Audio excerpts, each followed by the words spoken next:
हाँ तो बच्चों, आज हम फिर से आ गए हैं आपको कक्षा 9 का मैथ पढ़ाने के लिए। आज हम पढ़ने वाले हैं त्रिभुज, जो कि चैप्टर 7 है, यानी अध्याय 7 है, और ये हमारा पहला लेक्चर होगा। तो चलिए देखते हैं। सबसे पहले जो अध्याय का नाम है त्रिभुज, त्रिभुज के बारे में देखते हैं कि त्रिभुज क्या होता है। तो त्रिभुज का डेफिनेशन यहाँ पर हमने लिखा हमने तीन भुजाओं से घिरी हुई बंद आकृति को, जो तीन भुजाएं हैं, तीन भुजाओं से घिरी हुई बंद आकृति को क्या कहते हैं? त्रिभुज कहते हैं। यह पहली भुजा, दूसरी भुजा और तीसरी भुजा, और ये क्या है? बंद है। इसे इस तरह के आकृति को क्या कहते हैं? हम त्रिभुज कहते हैं। क्या कहते हैं?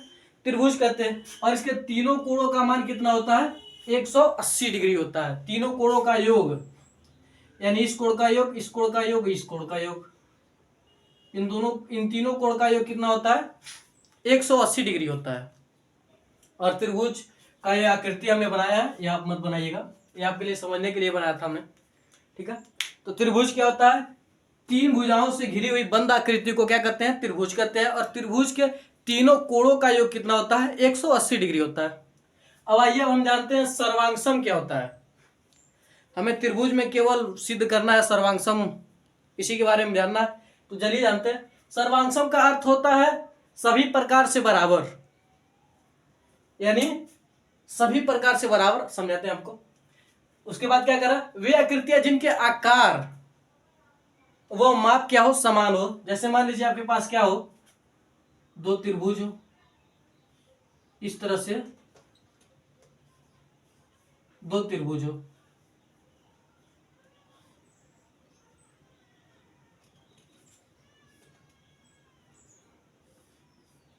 इस तरह से क्या हो? दो त्रिभुज हो। यहां पर आपका क्या हो? समकोण त्रिभुज। तो ध्यान दीजिए, आकृति में कोई अधिक बदलाव नहीं है, आकृति एकदम समान है। और इसके मान भी यहाँ पर 90 डिग्री का मान लीजिए, यहाँ पर क्या है? 20 डिग्री है, मान लेते हैं हम। क्या है? 20 डिग्री है।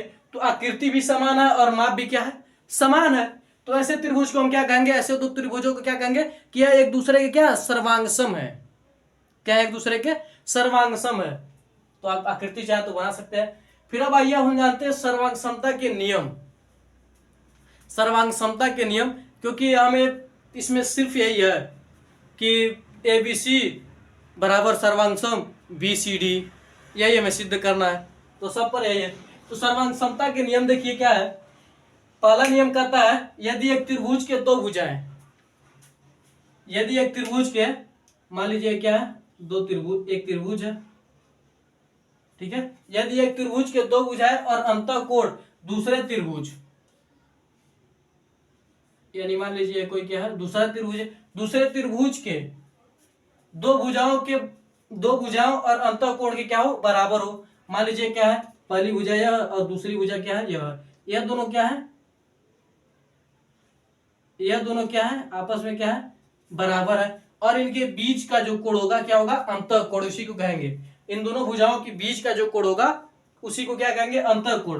कोण तो यहाँ पर भी हो सकता है, यहाँ पर भी हो सकता है, लेकिन दोनों भुजाओं के बीच का जो कोण रहेगा उसे हम क्या कहेंगे? अंतःकोण। तो अंतःकोण क्या हो? बराबर हो। तो क्या कहेंगे? ऐसे त्रिभुज को हम क्या कहेंगे? कि वो क्या है? यह दोनों क्या है? एक दूसरे क्या है? सर्वांगसम है। क्या है? सर्वांगसम होते हैं, यानी सर्वांगसम है। और इसका मतलब क्या है? यस और यस के, तो इसका मतलब है यस और यस का फुल फॉर्म होता है साइड एंगल साइड। क्या होता है? साइड एंगल साइड, यानी भुजा कोण भुजा। इसे हम पहला जो है इसे हम क्या कहते हैं? क्या कह सकते हैं?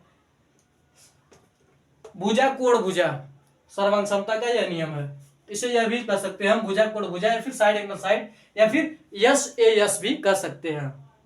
तो स्क्रीनशॉट लीजिए इतना, बढ़ते हैं अगले कुछ नियम पर।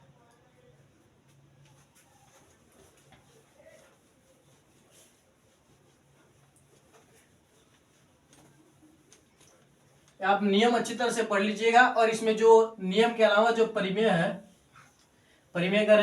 है उसे भी आप अच्छी तरह से पढ़ लीजिएगा। आपका दूसरा नियम है, दूसरा नियम क्या कहता है? यदि एक त्रिभुज के दो कोण, यदि एक त्रिभुज के दो कोण व अंतर्गत भुजा बराबर अंतर्गत भुजा दूसरे त्रिभुज के दो कोणों व उनके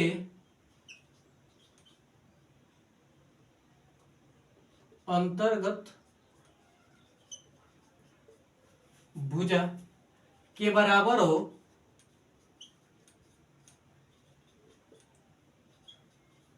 तो वे दोनों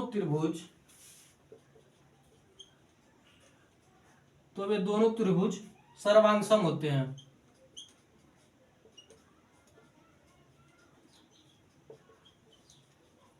क्या होते हैं? सर्वांगसम होते हैं। क्या करा? यदि एक त्रिभुज के, मान लीजिए कोई त्रिभुज है, ठीक है, इस त्रिभुज का क्या करा है? दो कोण, यानी यह कोण मान लीजिए, रुकिए यहां पर नहीं, यानी दो कोण, यानी यह कोण मान लीजिए और यह कोण मान लीजिए, यह दो कोण, और क्या करा? अंतर्गत भुजा, और इन दोनों के बीच में को जो भुजा है, यह भुजा क्या करा? दूसरे त्रिभुज के, मान लीजिए फिर से कोई एक त्रिभुज है, दूसरे त्रिभुज की क्या हो? दो कोण हो, और उनके अंतर्गत भुजा के क्या हो? बराबर हो, इस तरह से हो, तो दोनों त्रिभुज एक दूसरे के क्या कहलाएंगे? सर्वांगसम त्रिभुज कहलाएंगे। या फिर दो त्रिभुज क्या होंगे? सर्वांगसम होंगे। अगला देखिए तीसरा क्या करा? यदि एक त्रिभुज के दो कोण, यदि एक त्रिभुज के दो कोण व एक भुजा त्रिभुज के एक भुजा दूसरे त्रिभुज के एक भुजा दूसरे त्रिभुज के दो कोणों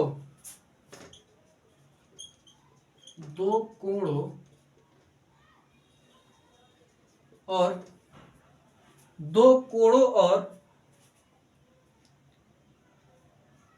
संगत भुजा बराबर हो, दो कोणों और संगत भुजा, त्रिभुज के दो कोणों और संगत भुजा के बराबर हो तो दोनों त्रिभुज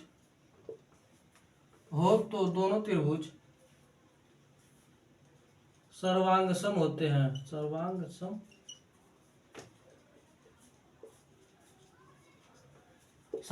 होते हैं। क्या कर रहा है? एक त्रिभुज है, मान लीजिए एक त्रिभुज के दो कोणों, यह दो कोण मान लीजिए हो जाएगा, ठीक है, दो कोणों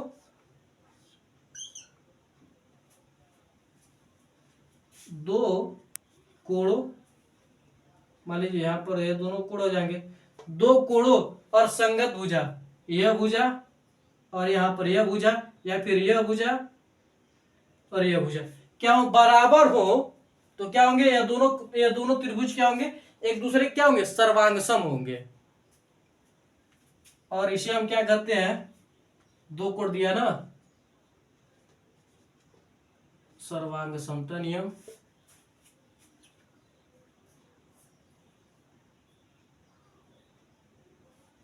इसे क्या कहते हैं? ए यस यह है और यह क्या है?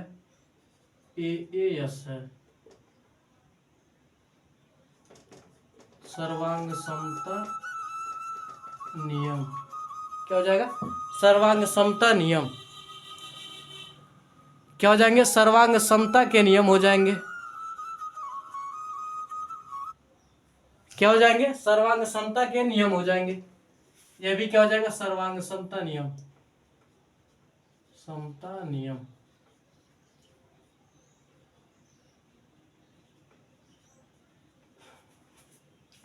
क्या हो जाएंगे, यह एक दूसरे क्या हो जाएंगे, सर्वांग सम हो जाएंगे।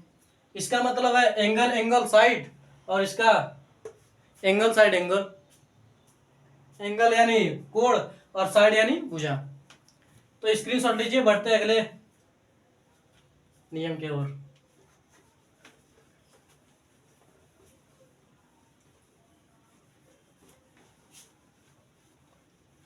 काफी आसान है, इसमें कुछ ज्यादा आपको नहीं करना है, बस आप यह देख लीजिए। उसके बाद आप जो प्रमेय है उस प्रमेय को भी आप देख लीजिएगा, आपका हो जाएगा। चौथा क्या कहता है, चौथा है यदि एक त्रिभुज की तीन भुजाएं, यदि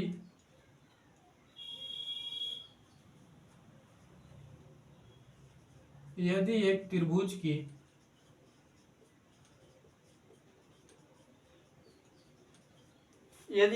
की तीन भुजाएं, यदि एक त्रिभुज की तीनों भुजाएं, यदि एक त्रिभुज की तीनों भुजाएं दूसरे त्रिभुज की तीनों भुजाओं के बराबर हो, दूसरे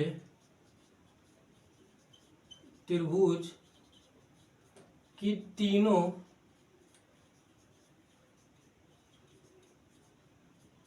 भुजाओं के बराबर हो, तीनों भुजाओं की क्या हो, बराबर हो, तो क्या कहलाएंगी, दोनों त्रिभुज क्या होंगे, सर्वांगसम होंगे। तो दोनों त्रिभुज क्या होंगे, तो दोनों त्रिभुज सर्वांगसम होंगे।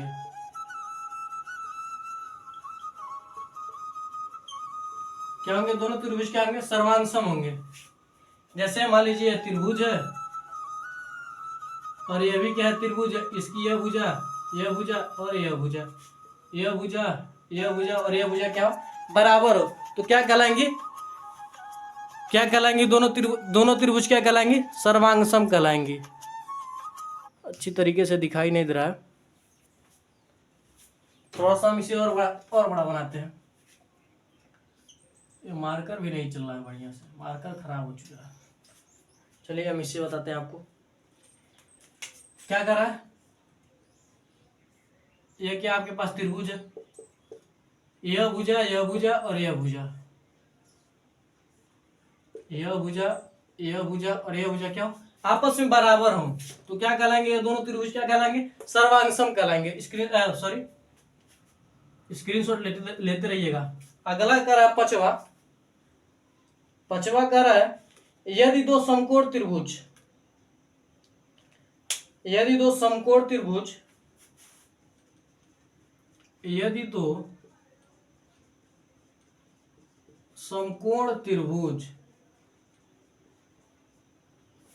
दो समकोण त्रिभुज में, यदि दो समकोण त्रिभुज में एक त्रिभुज का कर्ण, एक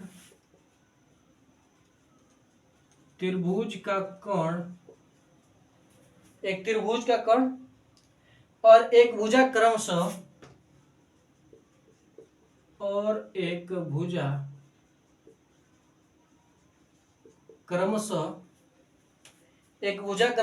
दूसरे त्रिभुज के कर्ण,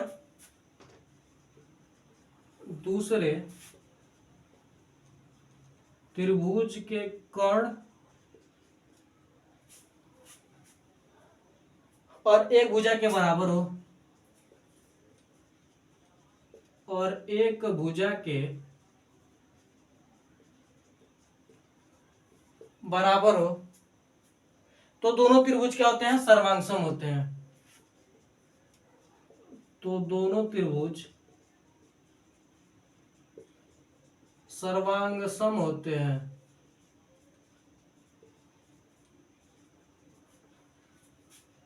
एक समकोण त्रिभुज, यह क्या होगा, यह होगा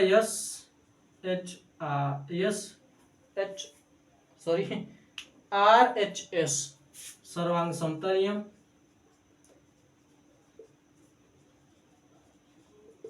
और यह क्या होगा, एस एस एस, तीनों भुजा की बात कर रहे हो ना, सर्वांग समता नियम।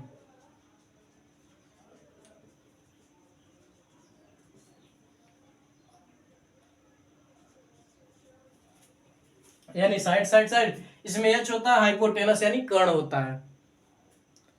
क्या होता है, कर्ण। तो इसे समझिए क्या करा, यदि दो समकोण त्रिभुज में, यदि दो समकोण त्रिभुज में एक त्रिभुज का कर्ण, मान लीजिए क्या है आपका समकोण त्रिभुज है,